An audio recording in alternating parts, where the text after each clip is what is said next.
On va maintenant voir les outils de perçage. Alors, c'est quand même assez simple. On a ici la traditionnelle perceuse avec fil, dans le fond, qui est quand même pas mal forte, qui est très résistante et qui va nous servir pendant de nombreuses années, puisqu'on n'a pas besoin de la faire charger. On est branché électriquement.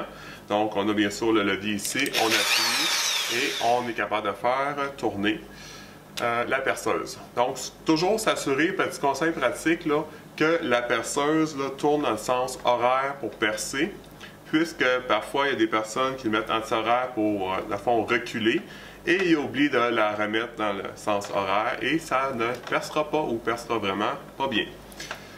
Ensuite, on a la fameuse perceuse sur colonne. Ici, c'est une perceuse sur table.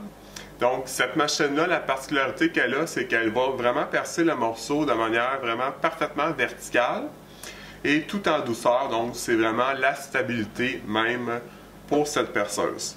Ensuite, on peut avoir également là, des instruments qui vont venir avec les perceuses. Donc, ici, on a les fameuses mèches, ici, comme ça.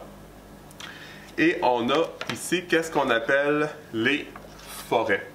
Donc, souvent dans le langage commun, les personnes disent « Ah, va me chercher la mèche, cette grosseur », mais en réalité, c'est des forets qui parlent, c'est pas des mèches, parce que des mèches, c'est ça ici.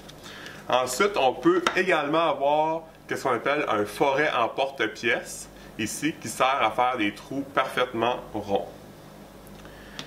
Si on a besoin de faire, dans le fond, un perçage, eh bien, on a besoin d'un instrument qu'on appelle un pointeau. Souvent, on entend le monde dire « Ah, va me chercher le punch », mais le vrai terme en français, c'est pointeau. Alors, c'est simple, un pointeau, comment ça fonctionne? J'ai un petit morceau de bois ici. Et là, je veux me faire, j'ai déjà un premier trou, je vais faire un deuxième trou dans le morceau de bois. Je vais prendre mon crayon, je me fais une marque. Ensuite, avec un marteau, le pointeau.